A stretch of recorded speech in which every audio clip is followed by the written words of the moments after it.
Hi dear students, welcome to my class. ഇന്നത്തെ ക്ലാസ്സിൽ ഞാൻ എക്സ്പ്ലെയിൻ ചെയ്യാൻ വന്നത് മെൻഡൽസിന്റെ എക്സ്പെരിമെന്റ് ആണ്. ഗ്രിഗർ മെൻഡലിന്റെ എക്സ്പെരിമെന്റ്സ് ആണ്. നിങ്ങൾക്കറിയാം, Gregor Mendel father of genetics എന്ന പേരിൽ അറിയപ്പെടുന്നത് മെൻഡൽസ് നടത്തിയ എക്സ്പെരിമെന്റ്സ് ആണ്. നമുക്കറിയാം, മെൻഡൽസ് എക്സ്പെരിമെന്റ് നടത്തിയിട്ടുള്ളത് മെൻഡൽസിന്റെ ലോ ഓഫ് ഇൻഹെറിറ്റൻസ് പ്രൂവ് ചെയ്യാൻ വേണ്ടിയിട്ടുള്ള എക്സ്പെരിമെന്റ്സ് ആണ്. ഓക്കെ, അപ്പം അതിൽ നമ്മൾ ലോ ഓഫ് സെഗ്രിഗേഷൻ പറയും, ലോ ഓഫ് ഡോമിനൻസ് പറയും, അതുപോലെ ലോ ഓഫ് ഇൻഡിപെൻഡൻസ് അസോർട്ട്മെന്റ് പറയും. അപ്പം ഈ ലോസ് ഒക്കെ നമുക്ക് മനസ്സിലാക്കാന്നുണ്ടെങ്കിൽ അതിന് മുമ്പ് എന്ത് ചെയ്യണം, കുറച്ച് ടേംസും സിമ്പിൾസും നമ്മൾ അറിഞ്ഞിരിക്കണം. അപ്പൊ എന്ത് ചെയ്യും, ഈ മെൻഡൽസിന്റെ ലോ ഓഫ് ഇൻഹെറിറ്റൻസ് പറയുന്നതിന് മുമ്പായിട്ട് ഞാൻ എന്ത് ചെയ്യും, നമ്മൾ ജെനറ്റിക്സിൽ യൂസ് ചെയ്യുന്ന ചില സിമ്പിൾസും അതുപോലെ ജെനറ്റിക് ടേംസും പറയും. ഓക്കെ, അപ്പൊ നമ്മൾ ക്ലാസ്സിലേക്ക് പോകും. നമ്മളിപ്പോ പഠിക്കാൻ പോകുന്നത് മെൻഡലിന്റെ എക്സ്പെരിമെന്റ് ആണ് പഠിക്കാൻ പോകുന്നത്. അപ്പൊ അതിന് മുന്നേ നമ്മൾ അറിഞ്ഞിരിക്കുന്ന ഒരു കാര്യമുണ്ട്, ആരായിരുന്നു ഗ്രിഗർ മെൻഡൽ എന്ന് നമ്മൾ അറിഞ്ഞിരിക്കണം. ഓക്കെ, ഗ്രിഗർ മെൻഡൽ ആരായിരുന്നു നമുക്ക് അറിഞ്ഞിരിക്കണം. അദ്ദേഹത്തിന്റെ പേര് ഗ്രഹർ ജൊഹാൻ മെൻഡൽ എന്നായിരുന്നു. അദ്ദേഹം ഒരു ഓഗസ്റ്റീനിയൻ മോങ്ക് ആയിരുന്നു. അതുപോലെ എന്താണ്, അദ്ദേഹം ഒരു ഓസ്ട്രിയൻ സയന്റിസ്റ്റ് ആയിരുന്നു, ഒരു ടീച്ചർ ആയിരുന്നു. അദ്ദേഹം ജനിച്ചത് 1822 അദ്ദേഹത്തെ എന്ത് ചെയ്യുന്നു, ഇപ്പം ഫാദർ ഓഫ് മോഡേൺ ജെനറ്റിക്സ് എന്ന പേരിലാണ് അറിയപ്പെടുന്നത്. പിന്നെ അദ്ദേഹം എന്ത് ചെയ്യുന്നു, ഈ ഓരോ സ്വഭാവങ്ങള് പാരന്റിന്ന് എങ്ങനെ ഓഫ്സ്പ്രിങ്ങിലേക്ക് വരുന്നു എന്നൊക്കെ അറിയാൻ ഭയങ്കര ഇൻട്രസ്റ്റ് ഉള്ള ആളായിരുന്നു. അപ്പം അന്നത്തെ കാലത്ത് പറഞ്ഞിരുന്നത് ഇൻഹെറിറ്റൻസ് പറഞ്ഞ പാരമ്പര്യം എന്ന് പറഞ്ഞു കഴിഞ്ഞാൽ ബ്ലണ്ടഡ് ആണെന്ന് പറഞ്ഞത്. അതായത് ഫാദറിന്റെയും മദറിന്റെയും കൂടി കൂടിയിട്ടുള്ള സ്വഭാവം എന്ത് ചെയ്യുക, മക്കൾക്ക് കിട്ടുക, അല്ലെങ്കിൽ ഓഫ്സ്പ്രിങ്ങിന് കിട്ടുക എന്നുള്ള ഒരു കൺസെപ്റ്റ് ഉള്ള കാലമായിരുന്നു. ഈ കാലത്താണ് അദ്ദേഹം എന്ത് ചെയ്യുന്നത്, ഇദ്ദേഹത്തിന്റെ റിസർച്ചുകളൊക്കെ സ്റ്റാർട്ട് ചെയ്യുന്നത്. അങ്ങനെ അദ്ദേഹം എന്ത് ചെയ്യുന്നത്, മെന്റല് പ്ലാൻ ബ്രീഡിംഗ് വഴിയാണ് എന്ത് ചെയ്യുന്നത്, അദ്ദേഹം എക്സ്പെരിമെന്റ് നടത്തുന്നത്. പൈസും സെറ്റയും എന്ന് പറഞ്ഞ ഗാർഡൻ പീസ് എന്ന് പറഞ്ഞ ഒരു പ്ലാന്റിലാണ് എന്ത് ചെയ്യുന്നത്, മെന്റല് എക്സ്പെരിമെന്റ് ബ്രീഡിംഗ് ഒക്കെ നടത്തിയിട്ടാണ് എന്ത് ചെയ്യുന്നത്, അദ്ദേഹം റിസർച്ചുകളൊക്കെ സ്റ്റാർട്ട് ചെയ്തത്. അങ്ങനെ അദ്ദേഹം എന്ത് ചെയ്തു, 1856 മുതൽ 1863 വരെ എന്ത് ചെയ്തു, ഈ ബ്രീഡിംഗ് എക്സ്പെരിമെന്റ് ഒക്കെ ചെയ്തു. അങ്ങനെ എന്ത് ചെയ്തു, അദ്ദേഹം 1865 നാച്ചുറൽ സയൻസ് സൊസൈറ്റി എന്ത് ചെയ്തു, 1865 അദ്ദേഹത്തിന്റെ റിസൾട്ട് ഒക്കെ പബ്ലിക്കിൽ എന്ത് ചെയ്തു, മീറ്റിംഗിൽ പ്രസന്റ് ചെയ്തു. അതിനുശേഷം ഇത് 1866 അദ്ദേഹത്തിന്റെ ഈ ലെക്ചേഴ്സ് ഒക്കെ അതിൽ പ്രസന്റ് ചെയ്ത ലെക്ചേഴ്സ് ഒക്കെ എന്ത് ചെയ്തു, 1866 എന്ത് ചെയ്തു, പ്രസന്റ് ചെയ്തു വന്നു. പക്ഷെ ഈ മെന്റലിന്റെ ഈ എക്സ്പെരിമെന്റും ഈ ഡിസ്കവറികളും എന്ത് ചെയ്യില്ല, 1900 വരെ അത്രമാത്രം അപ്രീഷിയേറ്റ് ചെയ്യപ്പെട്ടില്ല. 1900 വരെ അത്രമാത്രം അപ്രീഷിയേറ്റ് ചെയ്യപ്പെട്ടില്ലായിരുന്നു.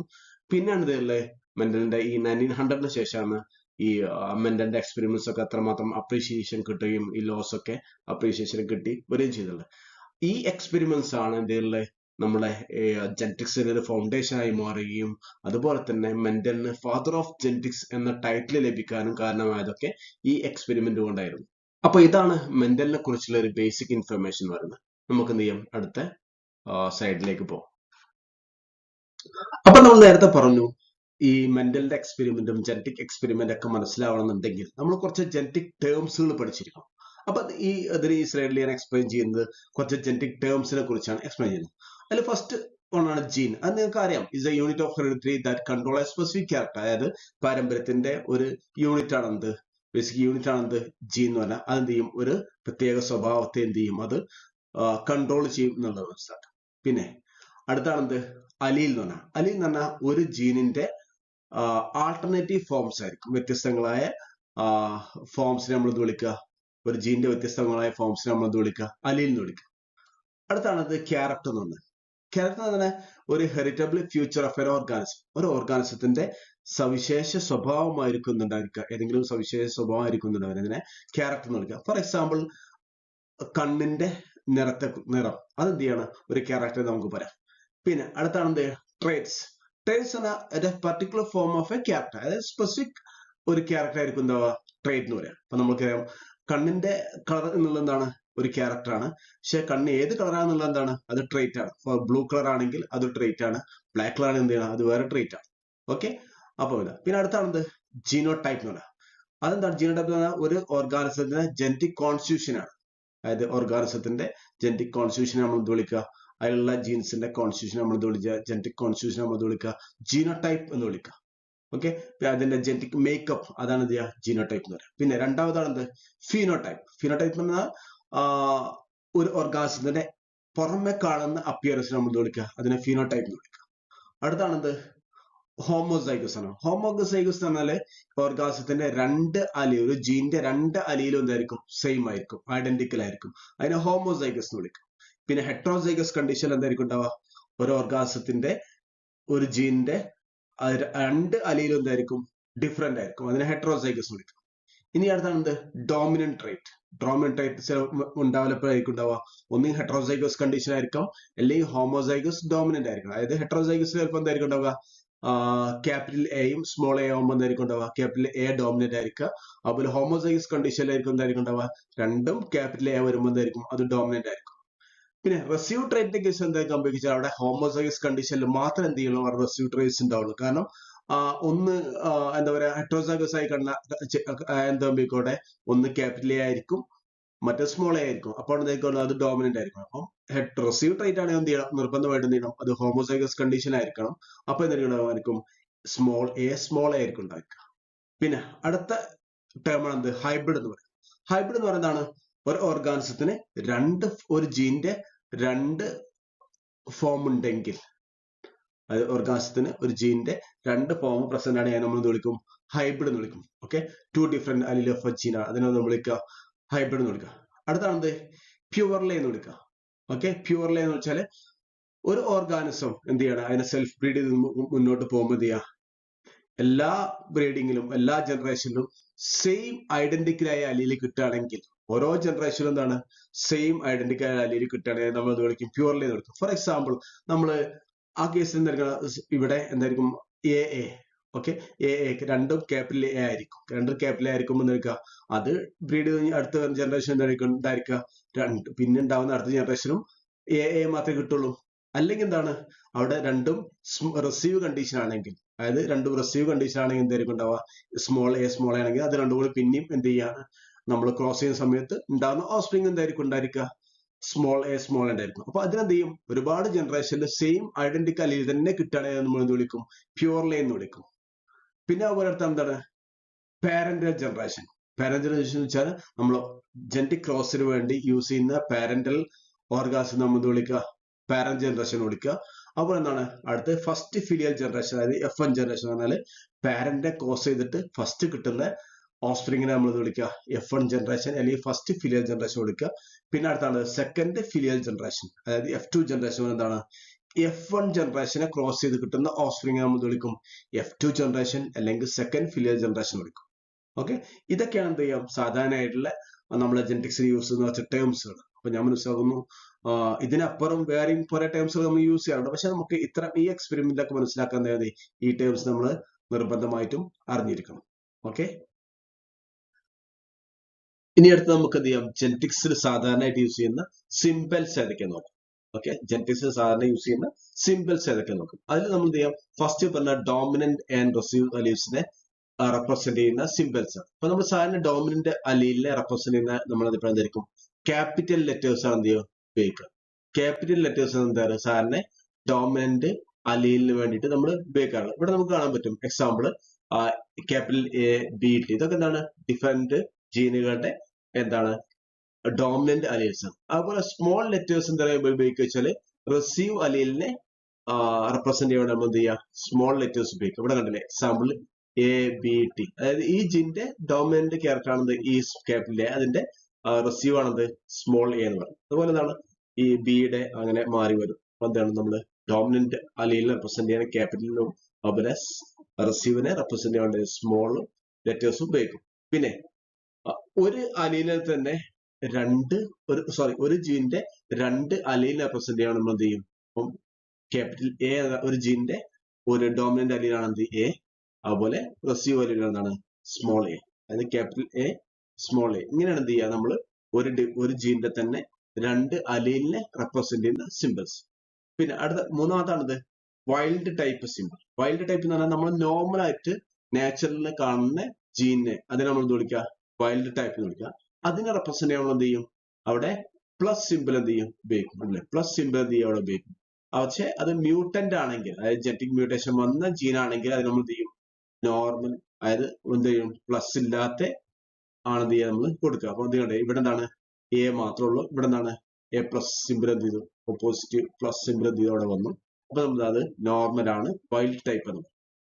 പിന്നെ അടുത്താണത് ചില സമയത്ത് മൾട്ടിപ്പിൾ ലെറ്റേഴ്സ് ഉപയോഗിക്കാണ്. ഈ മൾട്ടിപ്പിൾ ലെറ്റേഴ്സ് എന്തിനാണ് ഉപയോഗിക്കുന്നത് വെച്ചാൽ സ്പെസിഫിക് ട്രേഡ്സിനെ റെപ്രസെന്റ് ചെയ്യണം. നമ്മൾ നേരത്തെ ട്രേഡ്സ് എന്താ പറഞ്ഞു, അപ്പൊ ഓരോ സ്പെസിഫിക് ട്രേഡ്സിന്റെ ജീനിനെ റെപ്രസെന്റ് ചെയ്യാൻ നമ്മൾ എന്ത് ചെയ്യും, ചിലപ്പോൾ മോർ ദാൻ 1 ലെറ്റർ ഉപയോഗിക്കും. ഇവിടെ HL, AZ, ഇതൊക്കെ എന്താണ് ഓരോ ട്രേഡ്സിനെ കൂടുന്ന എക്സാമ്പിൾ ആണ്. അപ്പൊ നമ്മൾ മൾട്ടിപ്പിൾ ലെറ്റേഴ്സ് ഉപയോഗിക്കുക വെച്ചാൽ ഒരു സ്പെസിഫിക് ട്രേഡ്സിനെ റെപ്രസെന്റ് ചെയ്യാൻ വേണ്ടി എന്ത് ചെയ്യുക, നമ്മൾ ഈ ഇങ്ങനെ ഉപയോഗിക്കുക, മൾട്ടിപ്പിൾ ലെറ്റേഴ്സ് ഉപയോഗിക്കും.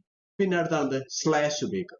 ചില കേസ് എന്താണ്, നമ്മൾ ഒരു ജീനോടൈപ്പിന്റെ 2 അലീൽസിനെ സെപ്പറേറ്റ് ചെയ്യണം എന്ത് ചെയ്യുക, നമ്മൾ സ്ലാഷ് ഉപയോഗിക്കും. ഇവിടെ കണ്ടില്ലേ, capital A slash small A ആണ്. അതായത് ഡോമിനന്റ് അലീൽ ക്യാപിറ്റൽ A, അതിന്റെ റെസിവ് അലീൽ ഇത്. അപ്പൊ അതിനിടക്ക് എന്ത് ചെയ്യും, രണ്ടിടക്ക് സ്ലാഷ് കൊടുത്താൽ നമുക്ക് മനസ്സിലാക്കാം ഒരു ജീനോടൈപ്പിന്റെ 2 അലീലിനെ സെപ്പറേറ്റ് ചെയ്യാൻ വേണ്ടിയിട്ടുള്ള ആണത് സ്ലാഷ് ഉപയോഗിക്കും.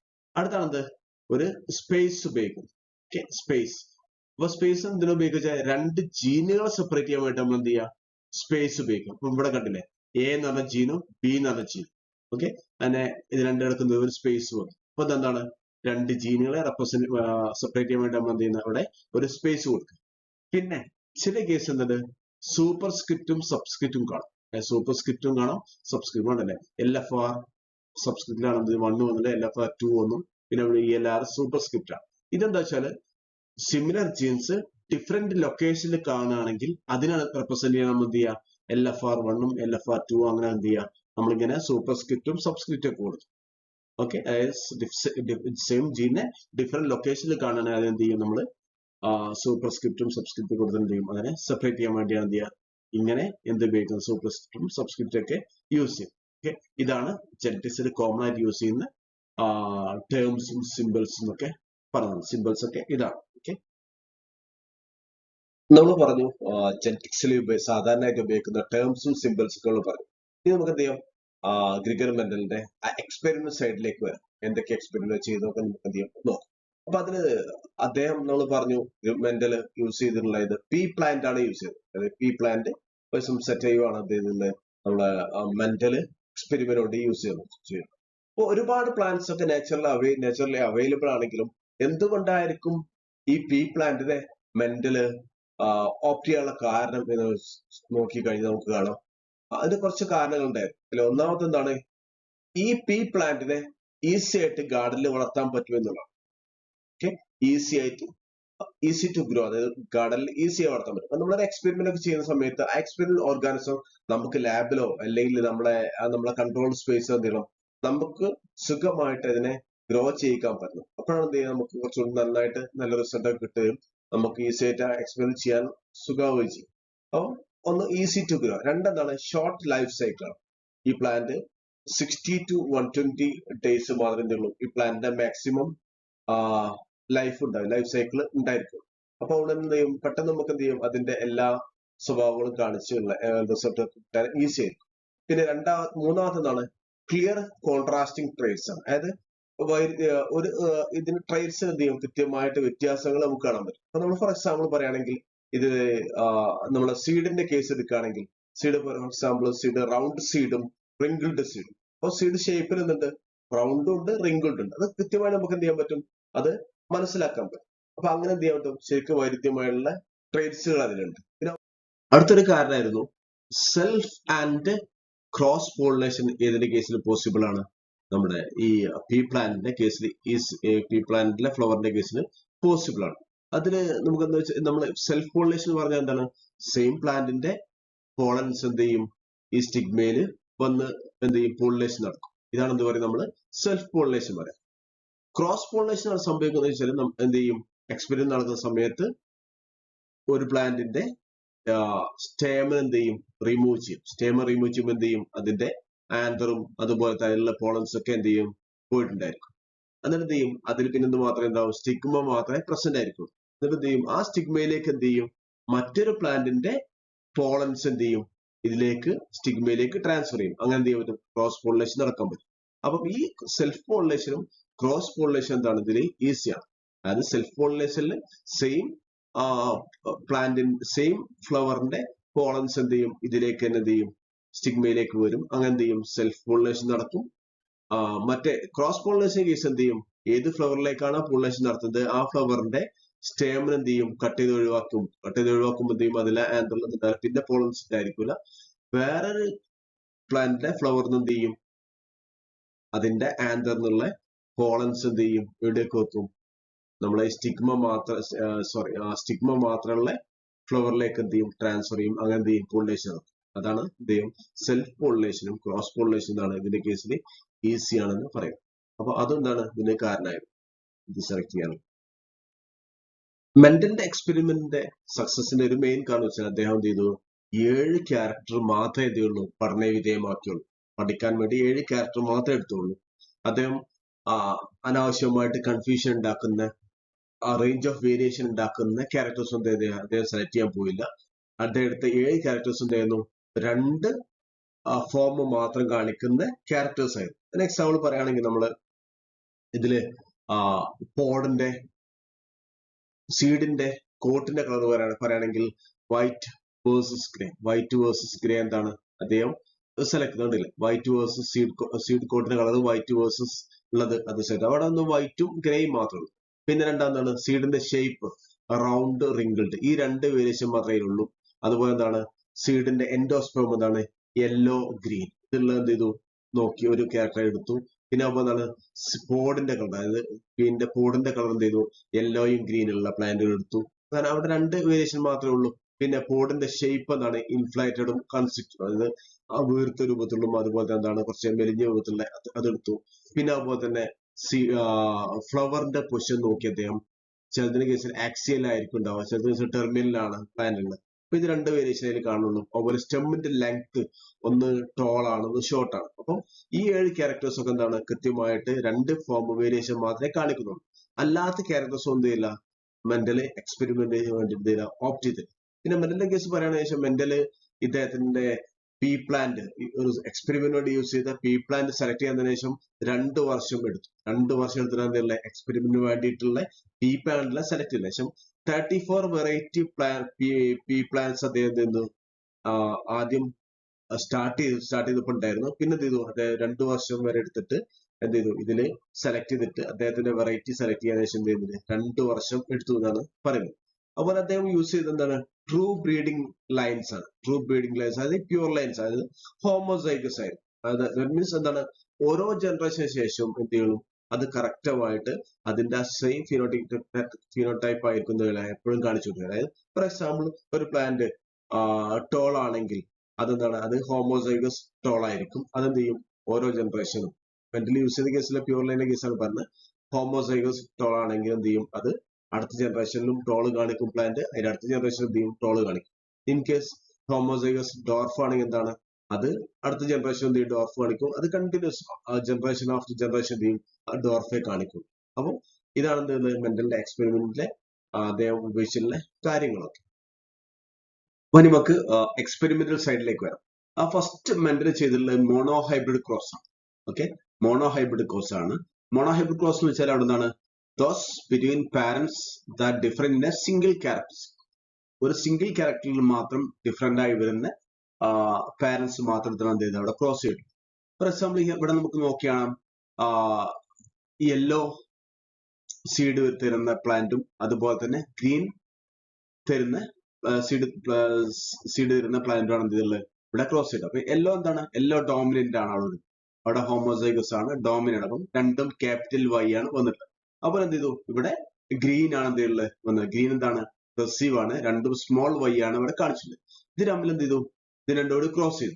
ക്രോസ് ചെയ്തപ്പോൾ എന്ത് കിട്ടി അവിടെ ഉണ്ടായത് ഒരു ഗാമീറ്റ് ഫോം. അതെന്താണ് യെല്ലോ കളർ തന്നെയാണ് ഇതിൽ ഫോം ചെയ്തത്. ഓക്കെ, യെല്ലോ കളർ തന്നെയാണ് ഫോം ചെയ്തത്. അപ്പൊ അതിനെന്ത് വിളിച്ചു നമ്മള് ഈ 2 പാരന്റിനെ ക്രോസ് ചെയ്ത് കിട്ടുന്നതിനെ F1 ജനറേഷൻ എന്ന് വിളിച്ചു. അതായത് F1 അതായത് ഫസ്റ്റ് ഫിലിയൽ ജനറേഷൻ എന്ന് വിളിച്ചു. ഓക്കെ, അപ്പൊ F1 ജനറേഷനിൽ കിട്ടിയത് എന്താണ് അവിടെ യെല്ലോ കളർ കിട്ടിയത്. ദാറ്റ് മീൻസ് യെല്ലോയിലുള്ള ഇവിടുത്തെ പാരന്റിലുള്ള യെല്ലോയിലുള്ള ഈ ഹോമോസൈഗസ് ആയിട്ടുള്ള ക്യാപിറ്റൽ വൈയും അതുപോലെ ഗ്രീനിലുള്ള ഹോമോസൈഗസ് ആയിട്ടുള്ള സ്മോൾ വൈയും കൂടി കൂടിയിട്ട് എന്ത് ചെയ്തു ഇവിടുന്ന് ഒരു വൈ ഇങ്ങോട്ട് വന്നു. അതുപോലെ എന്ത് ചെയ്തു ഇവിടുന്ന് സ്മോൾ വൈ ഇങ്ങോട്ട് വന്നു. അങ്ങനെ ഡോമിനന്റ് ആയിട്ടുള്ള എന്ത് ചെയ്തു ക്യാപിറ്റൽ വൈ എക്സ്പ്രസ് ആയി അത് കിട്ടി അവിടെ യെല്ലോ കളർ സീഡ് കിട്ടി. ഓക്കെ, യെല്ലോ കളർ ഫിനോടൈപ്പ് ആണ് എന്ത് ചെയ്ത് ഫോം ചെയ്തു. അതിന് ശേഷം എന്ത് ചെയ്തു രണ്ടാമത്തെ ഇതില് എന്ത് ചെയ്തു ഈ F1 ജനറേഷനെ തന്നെ എന്ത് ചെയ്തു ക്രോസ് ചെയ്തു. F1 ജനറേഷൻ വെച്ചാൽ ഈ ക്യാപിറ്റൽ വൈ സ്മോൾ വൈ ഉള്ളത് ഇത് ക്രോസ് ചെയ്തപ്പോ എന്ത് കിട്ടി? അവിടെ റേഷ്യോ 3:1 ആയിരുന്നു. 3:1. 3 എന്ത് വന്നു? യെല്ലോ വന്നു. അതുപോലെ 1 എന്ത് ചെയ്തു? ഗ്രീൻ വന്നു. ഇവിടെ നമുക്ക് ഈ സ്ക്വയർ നിങ്ങൾ പഠിച്ചിട്ടുണ്ടായിരിക്കും. ഇപ്പൊ ഇവിടെ എന്താണ് ഈ വൈ അതുപോലെ ക്യാപിറ്റൽ വൈ അവിടെ ക്യാപിറ്റൽ വൈ സ്മോൾ വൈ, ഇവിടെ എന്ത് ചെയ്തു? ക്യാപിറ്റൽ വൈ സ്മോൾ വൈ വന്നു. പക്ഷെ ഇവിടെ എന്താണ് രണ്ടും റെസീവ് കണ്ടീഷനിലാവുന്നുള്ള വൈ. അപ്പൊ എന്ത് കിട്ടി? ഗ്രീൻ ആയി വരും. അപ്പൊ 3:1 റേഷ്യോ എന്നുള്ളത് വന്നില്ല. പക്ഷെ എന്ത് സംഭവിച്ചില്ല വെച്ചാല് ഇവിടെ എന്ത് വന്നില്ല? ഒന്നെങ്കിൽ ഗ്രീനോ അല്ലെങ്കിൽ യെല്ലോ മാത്രമേ വന്നു.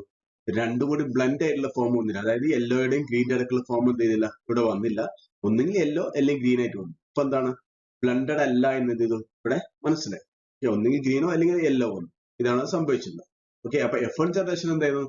എല്ലാം യെല്ലോ ആയിരുന്നു. പക്ഷെ F2 ജനറേഷൻ വന്നപ്പോ എന്ത് ചെയ്തു? 3:1 റേഷ്യോ ആണ്. 3 എന്ത് ചെയ്തു? യെല്ലോ വന്നു. 1 എന്ത് ചെയ്തു? ഗ്രീൻ വന്നു. ഓക്കെ, ഇതാണ് മോണോഹൈബ്രിഡിന്റെ കേസ് നടന്നു. ഈ എക്സ്പെരിമെന്റ് ഒബ്സർവേഷൻ മെന്റൽ പറഞ്ഞു ഈ പാരന്റിൽ നിന്ന് എന്തോ ഒരു യൂണിറ്റ് ഓഫ് ഇൻഹെറിറ്റൻസ് എന്ത് ചെയ്യുന്നുണ്ട്? ഓഫ്സ്പ്രിംഗിലേക്ക് പാസ് ചെയ്യുന്നുണ്ട് വിത്തൗട്ട് എനി ചേഞ്ച്. ഒരു ചേഞ്ച് ഇല്ലാതെ നിന്നിട്ട് പാരന്റിൽ നിന്ന് ഓഫ്സ്പ്രിംഗിലേക്ക് എന്തോ ഒരു യൂണിറ്റ് ഓഫ് ഇൻഹെറിറ്റൻസ്, അതായത് പാരമ്പര്യത്തിന് എന്തോ ഒരു ഭാഗം എന്ത് ചെയ്യുന്നുണ്ട്? ഒരു പാരന്റിൽ നിന്ന് എന്ത് ചെയ്യുന്നുണ്ട്? ഓഫ്സ്പ്രിംഗിലേക്ക് ട്രാൻസ്ഫർ ചെയ്യപ്പെടുന്നത് ഒരു മാറ്റവും ഇല്ലാതെ. അതെന്ത് ചെയ്യും? ഓരോ ജനറേഷനും എന്ത് ചെയ്യും? വീണ്ടും എന്ത് ചെയ്യും? അത് പാസ് ചെയ്തുകൊണ്ടിരിക്കുന്നു പറഞ്ഞു. അതെന്ത് ചെയ്യും? ഒരു മാറ്റം ഇല്ലാതെ എന്ത് ചെയ്യുക? ഈ പാസ് ചെയ്തുകൊണ്ടിരിക്കുക. അദ്ദേഹം എന്ത് ചെയ്തു? അങ്ങനെ പാസ് ചെയ്യുന്ന യൂണിറ്റ് ഓഫ് ഇൻഹെറിറ്റൻസ് അദ്ദേഹം വിളിച്ചത് എന്താണ്? ഫാക്ടേഴ്സ് എന്നാണ് വിളിച്ചത്. ഓക്കെ, ഫാക്ടേഴ്സ് ആണ് ഇത് മെന്റൽ വിളിച്ചത്. പക്ഷെ ഇപ്പൊ നമ്മൾ അതിനെ വിളിക്കുന്നത് എന്താണ്? Now we call them genes. Okay, നമ്മളിപ്പോ അതിനെ വിളിക്കുന്നത് ജീൻസ് എന്നാണ്. പക്ഷെ അതിനെ മെന്റൽ വിളിച്ചിരുന്നത് എന്താണ്? ഫാക്ടേഴ്സ്. ഈ യൂണിറ്റ് ഓഫ് ഇൻഹെറിറ്റൻസ്, അതായത് ഒരു പാരന്റിൽ നിന്ന് ഓഫ്സ്പ്രിംഗിലേക്ക് ഓരോ ജനറേഷനും പാസ് ചെയ്തുകൊണ്ടിരിക്കുന്ന അതിനെ അദ്ദേഹം മെന്റൽ വിളിച്ച ഫാക്ടേഴ്സ് എന്നാണ്. പക്ഷെ ഇപ്പൊ വിളിക്കുന്നത് എന്താണ്? അതിനെ ജീൻ. നമ്മൾ വിളിക്കുന്നത് ജീൻസ് എന്നാണ് വിളിക്കുന്നത്. ഈ മോണോഹൈബ്രിഡ് കോഴ്സ് വഴി മെന്റല് ഇൻഹെറിറ്റൻസിനെ കുറിച്ച്, പാരമ്പര്യത്തെ കുറിച്ച് ഡെവലപ്പ് ചെയ്തിട്ടുള്ള നിഗമനങ്ങളെ ഒന്നുകൂടെ ഡെവലപ്പ് ചെയ്യുകയും മെന്റൽ എന്ത് ചെയ്തു? 2 പ്രിൻസിപ്പിൾസ് എന്ത് ചെയ്തു? ഫോർമുലൈസ് ചെയ്തു. അതിൽ ഒരു പ്രിൻസിപ്പിൾ ആണെന്ത്? Principle of segregation and concept of dominance. അതായത് നമ്മുടെ മോണോഹൈബ്രിഡ് ക്രോസ് വഴി മെന്റൽ ഡെവലപ്പ് ചെയ്തിട്ടുള്ള ചില പാരമ്പര്യത്തെ കുറിച്ച് നിഗമനങ്ങളെ കൂടുതൽ വികസിപ്പിക്കുകയും മെന്റൽ എന്ത് ചെയ്തു? ഒരു 2 പ്രിൻസിപ്പിൾസ് ഫോർമുലൈസ് ചെയ്തു. അതിൽ ഒന്നാണ് principle of segregation and concept of dominance. Okay, അപ്പൊ നമുക്ക് എന്ത് ചെയ്യാം? ഫസ്റ്റ് എന്ത് ചെയ്യാം? പ്രിൻസിപ്പിൾ ഓഫ് സെഗ്രിഗേഷൻ നോക്കാം. ഈ പ്രിൻസിപ്പിൾ ഓഫ് സെഗ്രിഗേഷൻ പറഞ്ഞു ലോ ഓഫ് സെഗ്രിഗേഷൻ എന്ന് വിളിച്ചു. ഓക്കെ, പ്രിൻസിപ്പിൾ ഓഫ് സെഗ്രിഗേഷൻ എന്ന് വിളിച്ചു, ലോ ഓഫ് സെഗ്രിഗേഷൻ വിളിച്ചു. അതിനെന്ത് ചെയ്തു? മെന്റലിന്റെ ഫസ്റ്റ് ലോ ആണെന്ത്? പ്രിൻസിപ്പിൾ ഓഫ് സെഗ്രിഗേഷൻ അല്ലെങ്കിൽ ലോ ഓഫ് സെഗ്രിഗേഷൻ വന്നത്. അത് പറയുന്നത് വെച്ചാല് ഒരു ഡിപ്ലോയിഡ് ഓർഗാനിസത്തിൽ നിന്നിട്ടായിരിക്കും ഒരു ജീനിനെ, ഒരു ക്യാരക്ടറിനെ കോഡ് ചെയ്യാൻ വേണ്ടി നിന്നിട്ടായിരിക്കും 2 അലീൽ ഉണ്ടായിരിക്കും. ഓക്കെ, ഒരു ഡിപ്ലോയിഡ് ഓർഗാനിസത്തിൽ എന്തുണ്ടായിരിക്കും? ഒരു ക്യാരക്ടറിനെ കോഡ് ചെയ്യാൻ വേണ്ടി 2 അലീൽ ഉണ്ടായിരിക്കും. ഓക്കെ, അപ്പൊ ആ പ്ലാന്റിൽ നിന്ന്, ആ ഓർഗാനിസത്തിൽ എന്ത് ചെയ്യും?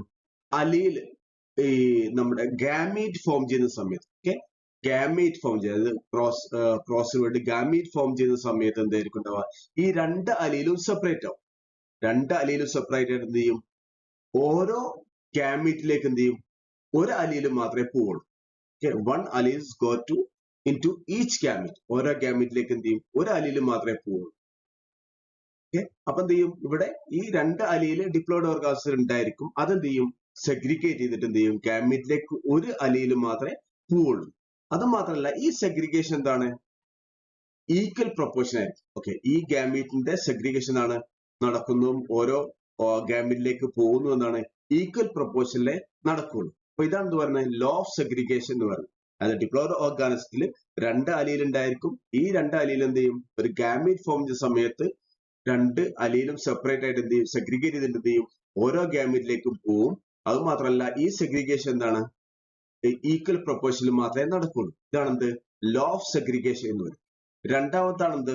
ലോ ഓഫ് ഡോമിനൻസ് എന്ന് പറയും. അതായത് കൺസെപ്റ്റ് ഓഫ് ഡോമിനൻസ്. അതായത് ഒരു ഡിഫറെന്റ് അലീല് ഒരു ഓർഗാനിസത്തിൽ വരികയാണെങ്കിൽ, ഒരു ക്യാരക്ടറിന്റെ ഡിഫറെന്റ് അലീല് വരികയാണെങ്കിൽ അതിൽ ഏത് അലീലാണോ ഡോമിനന്റ് ആയിട്ട് കിടക്കുന്ന അലീല് അത് മാത്രമേ എന്ത് ചെയ്യുള്ളൂ? ഫീനോടൈപ്പിൽ ഒബ്സർവ് ആവുള്ളൂ. ഫോർ എക്സാമ്പിൾ, ഒരു ക്യാരക്ടറിന്റെ ക്യാപിറ്റൽ എയും സ്മോൾ എയും ആണ് എന്തുള്ളത് ഒരു ഓർഗാനിസത്തിൽ പ്രസന്റ് ഉള്ളതെങ്കിൽ ജീനോടൈപ്പിൽ പ്രസന്റ് ആയിട്ടുള്ളതെങ്കിൽ അതിനെന്തെങ്കിലും ക്യാപിറ്റൽ എ മാത്രമേ എന്ത് ചെയ്യുള്ളൂ ഫീനോടൈപ്പ് ആയിട്ട് എക്സ്പ്രസ് ചെയ്യപ്പെടും. അതിനെന്ത് ചെയ്യുന്നത് ലോ ഓഫ് ഡോമിനൻസ്, അതായത് ഡോമിനന്റ് അലീൽ എന്ത് ചെയ്യും അവിടെ ഒബ്സർവ് ഫിനോടൈപ്പ് ആയി മാറും. അപ്പൊ അതിനെന്ത് വിളിക്കും ലോ ഓഫ് ഡോമിനൻസ് അല്ലെങ്കിൽ കൺസെപ്റ്റ് ഓഫ് ഡോമിനൻസ്. ഇതെന്താ ഈ ഫിഗർ നോക്കി കഴിഞ്ഞാൽ നിങ്ങൾക്ക് മനസ്സിലാവും. ഇവിടെ നമുക്ക് നോക്കാം യെല്ലോ പ്ലാസീഡിന്റെ കേസിൽ അതെന്ത് ഡോമിനന്റ് ആണ്, അവിടെ എന്താണ് ക്യാപിറ്റൽ വൈ ആണ്. ഇവിടെ ഗ്രീനിന്റെ സീഡിന്റെ കേസ് എന്താണ് അത് റിസീവ് കണ്ടീഷൻ ആണ്, അവിടെ എന്താണ് സ്മോൾ വൈ ആണ്. അപ്പൊ ഇത് ഗാമീറ്റ് ഫോം ചെയ്യുന്ന സമയത്ത് ഒരു ഗാമീറ്റിലേക്ക് എന്ത് ചെയ്യുള്ളൂ ഒരു അലീല് മാത്രമേ പോകുന്നു. അപ്പം ക്യാപിറ്റൽ വൈ എന്ത് ചെയ്തു ഒരു സിംഗിൾ അലീല് മാത്രം ഈ ഗാമീറ്റിലേക്ക് പോയി, വേറെ ഗാമീറ്റിലേക്ക് എന്ത് ഉണ്ടാവും മറ്റേ വൈയും മറ്റേ അലീല് പോകുന്നതായിരിക്കും. അതുപോലെ ഇവിടെ എന്താണ് സ്മോൾ വൈ മാത്രമേ ഈ ഗാമീറ്റിലേക്ക് വരുന്നുള്ളൂ, മറ്റേ അലീൽ എന്തായിരിക്കും വേറൊരു ഗാമീറ്റിലേക്ക് പോകുന്നതായിരിക്കും. അങ്ങനെ എന്ത് ചെയ്യുന്നു F1 ജനറേഷൻ എന്ത് ചെയ്യുന്നു ഉണ്ടാവുന്ന ഓർഗാനിസം എന്താണ് അതിന്റെ genotype capital Y small Y ആണ്. ഓക്കെ, അപ്പൊ ഇവിടെ എന്ത് ചെയ്തു ഈ രണ്ട് അലീൽ എന്ത് സെപ്പറേറ്റ് ചെയ്തു സെഗ്രിഗേറ്റ് ചെയ്തു. അപ്പൊ ഇത് നമ്മൾ എന്താ പറയുന്നത് ലോ ഓഫ് സെഗ്രിഗേഷൻ എന്ന് പറയുന്നത്. ഓക്കെ, ഈ ഫിഗർ നമുക്ക് മനസ്സിലാവും ആ ലോ ഓഫ് സെഗ്രിഗേഷൻ. അതുപോലെ എന്താണ് ഇവിടെ എന്ത് ചെയ്യണം ക്യാപിറ്റൽ വൈ സ്മോൾ വൈ ആണ് F1 ഉണ്ടായത്. പക്ഷെ ഇവിടെ എന്താണ് റിസീവ് കണ്ടീഷനിലുള്ള സ്മോൾ വൈ ഉണ്ടെങ്കിലും അതെന്ത് ചെയ്യില്ല എക്സ്പ്രസ് ആവാതെ ഇവിടെ എന്ത് ചെയ്യുള്ളൂ അത് ഫിനോടൈപ്പിൽ ഒബ്സർവ് ആവുന്ന എന്തായിരിക്കും ഉണ്ടാവുക ഇതിലെ ക്യാപിറ്റൽ വൈ ആയിട്ടുള്ള ഡോമിനന്റ് അലീലായിട്ടുള്ള ക്യാപിറ്റൽ വൈ ആണ് എന്ത് ചെയ്യുക അവിടെ ഒബ്സർവ് ആവുക, അതായിരിക്കും ഫിനോടൈപ്പിൽ വരിക. അപ്പൊ അതെന്താണ് അതാണ് നമ്മൾ പറയുന്നത് ലോ ഓഫ് ഡോമിനൻസ് പറയുക. അതായത് ഡോമിനന്റ് അലീലാണ് എന്ത് ചെയ്യുക ഫിനോടൈപ്പിൽ ഒബ്സർവ് ആയി വരിക, അതാണ് ലോ ഓഫ് ഡോമിനൻസ് പറയുക. ഇതാണ് ഈ രണ്ടും, അതായത് ലോ ഓഫ് സെഗ്രിഗേഷനും ലോ ഓഫ് ഡോമിനൻസും മോണോഹൈബ്രിഡ് ക്രോസിന്റെ എക്സ്പെരിമെന്റ് വഴിയാണ് എന്ത് മെന്റൽ പ്രൂവ് ചെയ്തത്. മെന്റൽ തന്റെ ആ പ്രിൻസിപ്പിൾസ് കൺഫേം ചെയ്യാൻ വേണ്ടി എന്ത് ചെയ്തു F2 പ്ലാന്റ്സ് സെൽഫ് ഫെർട്ടിലൈസ് ചെയ്തിട്ട് എന്ത് ചെയ്തു F3 ജനറേഷൻ ഉണ്ടാക്കി. ഓക്കെ, F2 പ്ലാന്റിന്റെ സെൽഫ് ഫെർട്ടിലൈസ് ചെയ്തിട്ട് എന്ത് ചെയ്തു F3 പ്ലാന്റ് ഉണ്ടാക്കി. അങ്ങനെ F3 പ്ലാന്റ് ഉണ്ടാക്കുന്ന സമയത്ത് എന്ത് ചെയ്തു ഈ F2 പ്ലാന്റില് നമ്മൾ നേരത്തെ കിട്ടിയ ഗ്രീൻ പി ഉണ്ടായിരുന്നു. ഗ്രീൻ പി മീൻസ് അവിടെ എന്താണ് ഹോമോസൈഗസ് റിസീവ് ആയിരിക്കും. ഓക്കെ, അവിടെ ഗ്രീൻ പി പ്ലാന്റ് എന്തായിരിക്കും ഹോമോസൈഗസ് റിസീവ് ആയിരിക്കും. ദാറ്റ് മീൻസ് എന്താണ് സ്മോൾ വൈ ആയിരിക്കും. ഓക്കെ, അതെന്ത് ചെയ്തു F3 ജനറേഷൻ ചെയ്തു അത് F3 ജനറേഷനിലും ഗ്രീൻ പി മാത്രമേ പ്രൊഡ്യൂസ് ചെയ്തുള്ളൂ. അതിന് കാരണം എന്ന് വെച്ചാൽ എന്താണ് അവിടെ എന്തുള്ളൂ ഹോമോസൈഗസ് ആണ്, രണ്ടും റിസീവ് ആണ്, നോ ഡോമിനന്റ്. സോ എന്ത് ചെയ്തില്ല അവിടെ യെല്ലോ വന്നില്ല, അതിന് പകരം എന്തുള്ളൂ അവിടെ എല്ലാ പ്ലാന്റും എന്തായിരുന്നു ഗ്രീനാ വന്നത്. ഓക്കെ, അതായത് F2 എന്ത് ചെയ്തു ഗ്രീൻ പി എന്ത് ചെയ്തു അത് F3 വന്നപ്പോൾ എന്ത് ചെയ്യുള്ളൂ അവിടെ എല്ലാം ഗ്രീൻ പി തന്നെ വന്നുള്ളൂ. കാരണം എന്താണ് അത് ഹോമോസൈഗസ് റിസീവ് ആയിരുന്നു. അപ്പൊ എന്ത് ചെയ്യുള്ളൂ അതുണ്ടാവുന്ന പ്രോജനികളൊക്കെ എന്തായിരിക്കും ഉണ്ടാവുക ഹോമോസൈഗസ് തന്നെ ആയിരിക്കും. ഇങ്ങനെ കൂടെ എന്ത് ചെയ്തു മെന്റൽ തന്റെ ആ എക്സ്പെരിമെന്റ് ആ പ്രിൻസിപ്പിൾസ് എന്ത് ചെയ്തു ഒന്നുകൂടെ കൺഫേം ചെയ്തു. നമ്മൾ ആദ്യം മോണോഹൈബ്രിഡ് ക്രോസിനെ പറ്റി പറഞ്ഞു, മെന്റലിൽ ചെയ്തിട്ടുള്ള മോണോഹൈബ്രിഡ് ക്രോസ് എക്സ്പെരിമെന്റിനെ പറ്റി പറഞ്ഞു. ഇനി പറയാൻ പോകുന്നതാണ് ഡൈഹൈബ്രിഡ് ക്രോസ് ആണ്. ഡൈ മീൻസ് നമുക്ക് എല്ലാവർക്കും അറിയാം 2 ക്യാരക്ടേഴ്സ്, ഡൈ ആണ് 2 ആണ്. അപ്പൊ ഇവിടെ എന്ത് ചെയ്തു ഫസ്റ്റ് കേസ് മോണോഹൈബ്രിഡിൽ ഒരു സിംഗിൾ ക്യാരക്ടർ മാത്രമേ എന്ത് ചെയ്തുള്ളൂ അതിന്റെ ഇൻഹെറിറ്റൻസ് മാത്രമേ സ്റ്റഡി ചെയ്തുള്ളൂ. ഇവിടെ എന്താണ് 2 ക്യാരക്ടറിന്റെ ഇൻഹെറിറ്റൻസ് ഒരേ സമയം എന്ത് ചെയ്തു സ്റ്റഡി ചെയ്തു. അതിലൂടെ എന്ത് ചെയ്തു അത്തരം 2 ക്യാരക്ടേഴ്സിന്റെ വെച്ചിട്ടുള്ള ക്രോസ് നമ്മൾ എന്ത് പറയപ്പോഴും ഡൈഹൈബ്രിഡ് ക്രോസ് വിളിക്കും. അതിനെ ഡൈഹൈബ്രിഡ് ക്രോസ് വിളിക്കും. അപ്പൊ ഇവിടെ എക്സാമ്പിൾ നമ്മൾ എടുത്തു കഴിഞ്ഞാൽ എന്താണ് ഇതില് ആദ്യം നമ്മള് പിയുടെ സീഡിന്റെ കളറും അതുപോലെ തന്നെ സീഡിന്റെ ഷേപ്പും. ഓക്കെ, ആദ്യത്തെ കേസ് നമ്മൾ സീഡിന്റെ കളർ മാത്രമേ നോക്കിയിട്ടുണ്ടായിരുന്നു. ഇതിലെന്താണ് സീഡിന്റെ ഷേപ്പും കൂടെ എന്ത് ചെയ്തു ഇതില് കൺസിഡർ ചെയ്തു. അപ്പൊ എന്താണ് യെല്ലോ ഓർ ഗ്രീൻ ആണ് എന്ത് ചെയ്യാം പിയുടെ സീഡിന്റെ ഷേപ്പ് കളർ ഉണ്ടായിരിക്കുക. അതുപോലെ എന്താണ് പിയുടെ ഷേപ്പ് എന്തായിരിക്കും റൗണ്ട് ഓർ റിങ്കിൾഡ് ആയിരിക്കും. ഓക്കെ, റൗണ്ട് ഓർ റിങ്കിൾഡ് ആയിരിക്കും. ഇവരെന്ത് ചെയ്തു ഫസ്റ്റ് എന്ത് ചെയ്തു നമ്മുടെ ഹോമോസൈഗസ് ആയിട്ടുള്ള യെല്ലോ റൗണ്ട് പി പ്ലാന്റും അതുപോലെ തന്നെ ഗ്രീൻ റിങ്കിൾഡ്, അതായത് യെല്ലോ റൗണ്ട് എന്ന് പറഞ്ഞാൽ എന്താണ് അവിടെ ഹോമോസൈഗസ് ആയിരിക്കും ഉണ്ടായിരിക്കുക. യെല്ലോക്കുള്ള ക്യാപിറ്റൽ വൈയും അതുപോലെ റൗണ്ടിന്റെ ക്യാപിറ്റൽ ആർ ഉണ്ടായിരിക്കുക. അതുപോലെ ഇവിടെ എന്താണ് ഗ്രീൻ്റെത് എന്തായിരിക്കും ഉണ്ടാവുക സ്മോൾ വൈ അതുപോലെ റിങ്കിൾഡിന്റെ സ്മോൾ ആർ. ഇത് രണ്ടുകൂടെ എന്ത് ചെയ്തു പി ജനറേഷൻ അത് എടുത്തിട്ട് എന്ത് ചെയ്തു അത് ക്രോസ് ചെയ്തിട്ട് എന്ത് ചെയ്തു F1 ജനറേഷൻ കിട്ടി. ഓക്കെ, F1 ജനറേഷൻ കിട്ടി. അപ്പൊ F1 ജനറേഷൻ എന്ത് വരും ഇവിടെ എന്ത് ചെയ്യും ക്യാപിറ്റൽ വൈ ക്യാപിറ്റൽ ആർ വരും. അവിടെ എന്ത് ചെയ്തു അതെന്താണ് എന്ന് പറയാം ഈ ക്യാപിറ്റൽ വൈ യെല്ലോ ഡോമിനന്റ് ആണ്, അതുപോലെ എന്താണ് ക്യാപിറ്റൽ ആർ റൗണ്ട് എന്നാണ് ഡോമിനന്റ്. സോ എന്തായിരിക്കും ഉണ്ടാവുക F1 ജനറേഷനിൽ ഫിനോടൈപ്പ് എന്തായിരിക്കും ഉണ്ടാവുക യെല്ലോ റൗണ്ട് ആയിരിക്കും ഉണ്ടായിരിക്കുക. പക്ഷെ ഇവിടെ എന്തായിരിക്കും ഇത് ഹെട്രോസൈഗസ് ആയിരിക്കും. ഓക്കെ, ഇനി അതിന് ശേഷം എന്തോ ഈ FN ജനറേഷൻ എന്ത് ചെയ്തു, വീണ്ടും FN ജനറേഷന് എന്ത് സെൽഫ് ക്രോസിംഗ് നടത്തി. ഓക്കെ, സെൽഫ് ക്രോസിംഗ് നടത്തി. ക്രോസിംഗ് നടത്തിയ സമയത്ത് എന്ത് ചെയ്തു, അതിന് ഫോം ചെയ്യാനുള്ള ഗാമീറ്റ്സ് ആണെന്ത്, ഈ കാണുന്ന 4 ഗാമീറ്റ്സ് ആണ് എന്ത് ചെയ്യാൻ ഫോം ചെയ്യാനുള്ള സാധ്യത ഉണ്ടാവുക. അതെന്ത് ചെയ്തു, ക്രോസിംഗ് വരുന്ന സമയത്ത് എന്ത് ചെയ്യും, അവര് കിട്ടിയ പ്രൊപ്പോർഷൻ ആണെന്ത് 9 എന്ത് ചെയ്തു യെല്ലോ റൗണ്ട് പ്ലാന്റ് കിട്ടി. അതുപോലെ 3 എന്ത് കിട്ടി, ഗ്രീൻ റൗണ്ട് പ്ലാന്റ് കിട്ടി. അതുപോലെ എന്ത് ചെയ്തു 3 എന്ത് വന്നു, യെല്ലോ റിങ്കിൾഡ് വന്നു. അതുപോലെ 1 എന്ത് ചെയ്തു, ഗ്രീൻ റിങ്കിൾഡ് സീഡും കിട്ടി. ഓക്കെ, 9:3:3:1 റേഷ്യോയിലാണ് ഫീനോടൈപ്പ് കിട്ടി. ഓക്കെ, നമ്മൾ ആദ്യം ക്രോസ് ചെയ്തവിടെ എന്താണ് റൗണ്ട് യെല്ലോ, ഇതൊക്കെ F1 ജനറേഷനിൽ ക്രോസ് ചെയ്യുമ്പോൾ എന്താന്ന് വെച്ചാൽ റൗണ്ട് യെല്ലോ ആണ് വന്നത്. പക്ഷെ നമുക്ക് കിട്ടിയ എന്താണ് ഇവിടെ 9:3:3:1 റേഷ്യോയിലാണെന്നുള്ളത് ഇതിന്റെ ഫീനോടൈപ്പ് ഫോം ചെയ്തു. നിങ്ങൾക്ക് ഈ പുനറ്റ് സ്ക്വയർ നോക്കിയാൽ മനസ്സിലാവും, ഈ ഗാമീറ്റ് ഫോർമേഷൻ സമയത്ത് ഡിഫറെന്റ് ക്യാരക്ടേഴ്സ് ഇൻഡിപെൻഡന്റ് ആയിട്ടാണ് എന്ത് ചെയ്യുന്നത്, സെപ്പറേറ്റ് ചെയ്യപ്പെടുന്നത്. ഓക്കെ, ഈ ഡിഫറെന്റ് 2 ക്യാരക്ടർ, അതായത് ഷേപ്പിന്റെയും അതുപോലത്തെ കളറിന്റെ ഒക്കെ കൊടുക്കുന്ന ഗാമീറ്റുകളുടെ അലീൽസ് എന്താണ് ഓരോ സമയത്തും എന്താണ് ഇൻഡിപെൻഡന്റ് ആയിട്ടാണ് എന്ത് ചെയ്യുന്നത്, സെപ്പറേറ്റ് ചെയ്യപ്പെടുന്നത്. ദാറ്റ് മീൻസ് നമ്മൾ ഈ സീഡ് ഷേപ്പ് ഇവിടെ നോക്കുമ്പോൾ കാണാം, സീഡ് ഷേപ്പ് കിട്ടുമ്പോൾ എന്താണ് എല്ലാ സമയത്തും യെല്ലോ സീഡ് എന്തല്ല, റൗണ്ട് അല്ല. ഓക്കെ, എല്ലാ സമയത്തും യെല്ലോ സീഡ് റൗണ്ട് അല്ല. അതുപോലെ തന്നെ എല്ലാ സമയത്തും യെല്ലോ സീഡ് റിങ്കിൾഡും അല്ല. അതുപോലെ തന്നെ ഗ്രീൻ സീഡ് എന്തല്ല, എല്ലാ സമയത്തും റൗണ്ട് അല്ല. എല്ലാ സമയത്ത് ഗ്രീൻ സീഡ് എല്ലാ സമയത്തും റിങ്കിൾഡും അല്ല. ഇവിടെ എന്താണ് എല്ലാ കോമ്പിനേഷനും എന്തുണ്ട് അവിടെ ഉണ്ടായിരിക്കും, എല്ലാ കോമ്പിനേഷനും അവിടെ ഉണ്ടായിരിക്കും. ഓക്കെ, അതായത് യെല്ലോ റൗണ്ട് ഉണ്ടാവും, യെല്ലോ റിങ്കിൾഡ് ഉണ്ടായിരിക്കും, ഗ്രീൻ റൗണ്ട് ഉണ്ടായിരിക്കും, ഗ്രീൻ റിങ്കിൾഡ് ഒക്കെ എന്ത് ചെയ്യാം അവിടെ ഉണ്ടാവും. അപ്പം ഈ ഗാമീറ്റ് ഫോർമേഷൻ സമയത്ത് ഒരു ജീനിന്റെ ഡിഫറെന്റ് ജീൻസിന്റെ അലീൽസ് ഇൻഡിപെൻഡന്റ് ആയിട്ട് അസോർട്ട് ചെയ്യുന്നത് നമ്മൾ വിളിക്കും പ്രിൻസിപ്പിൾസ് ഓഫ് ഇൻഡിപെൻഡന്റ് അസോർട്ട്മെന്റ് വിളിക്കും. അതായത് മെന്റൽസ് ഓഫ് ഇൻഡിപെൻഡന്റ് അസോർട്ട്മെന്റ് വിളിക്കും. അതായത് ഗാമീറ്റ് ഫോർമേഷൻ സമയത്ത് ഡിഫറെന്റ് ജീൻസിന്റെ അലീൽസ് ഇൻഡിപെൻഡന്റ് ആയിട്ട് എന്ത് ചെയ്യും, അസോർട്ട് ചെയ്യും. ഇതിനെന്ത് വിളിക്കും, പ്രിൻസിപ്പിൾ ഓഫ് ഇൻഡിപെൻഡന്റ് അസോർട്ട്മെന്റ് വിളിക്കും. അതാണ് നമ്മൾ നേരത്തെ പറഞ്ഞത് എന്താണ്, എല്ലാ സമയത്തും എന്തല്ല, നേരത്തെ നമ്മൾ സ്റ്റാർട്ട് ചെയ്യുമ്പോൾ എന്തായിരുന്നു യെല്ലോ റൗണ്ട് ആയിരുന്നു. പക്ഷെ അത് ഹെട്രോസൈഗസ് ആയപ്പോൾ എന്ത് ചെയ്തു, എന്താ F1 ജനറേഷനിൽ ഹെട്രോസൈഗസ് ആയിരുന്നു. അതെന്ത് ചെയ്തു, പിന്നെ അതിന്റെ ഡിഫറെന്റ് ഗാമീറ്റുകളാണ് എന്ത് ചെയ്തത്, സെപ്പറേഷൻ നടത്തിയിട്ടുള്ളത്. അത് എല്ലാ കോമ്പിനേഷനും അവിടെ എന്താണ് പോസിബിൾ ആയി. അപ്പം ഇവിടെ എന്താണ് ശരിക്കും യെല്ലോ റൗണ്ട് ആണ്. അപ്പം ഒന്നിനെ മറ്റേ ഡിറ്റർമിൻ ചെയ്ത് നിൽക്കുകയാണെങ്കിൽ എന്ത് ചെയ്യണം, യെല്ലോ എല്ലാ സമയത്തും എന്തായിരിക്കണം, റൗണ്ട് ആയിരിക്കണം. അതുപോലെ ഗ്രീൻ എന്തായിരിക്കണം, എല്ലാ സമയത്തും റിങ്കിൾഡ് ആയിരിക്കണം. പക്ഷെ ആ ഒന്നും എന്തല്ല, അതല്ല നടക്കുക. അതിന് പറയുന്നതാണ് എല്ലാ കോമ്പിനേഷനും പോസിബിൾ ആണ്. ദാറ്റ് മീൻസ് എന്താണ്, ഈ ജീൻസിന്റെ അലീൽസ് എന്ത് ചെയ്യും, ഇൻഡിപെൻഡന്റ് ആണ് എന്ത് ചെയ്യുക, ഗാമീറ്റ് ഫോർമേഷൻ സമയത്ത് അസോർട്ട് ചെയ്യുക.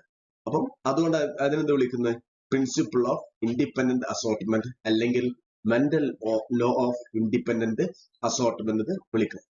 ഇതാണെന്ത് മെന്റലിന്റെ എക്സ്പെരിമെന്റ്സ്. അപ്പൊ മെന്റലിന്റെ എല്ലാ ലോസും നമ്മൾ ഇതിൽ പറഞ്ഞു കഴിഞ്ഞു. മെയിൻ ലോസ് ഒക്കെ എന്ത് ചെയ്യും ഇതിൽ പറഞ്ഞു. ഓക്കെ, അപ്പൊ ഈ ക്ലാസ് നിങ്ങൾക്ക് മനസ്സിലായെന്ന് വിചാരിക്കുന്നു. നിങ്ങൾക്ക് എന്തെങ്കിലും സംശയം ഉണ്ടെങ്കിൽ എന്ത് ചെയ്യാം, ചോദിക്കാം. Okay, thank you for listening.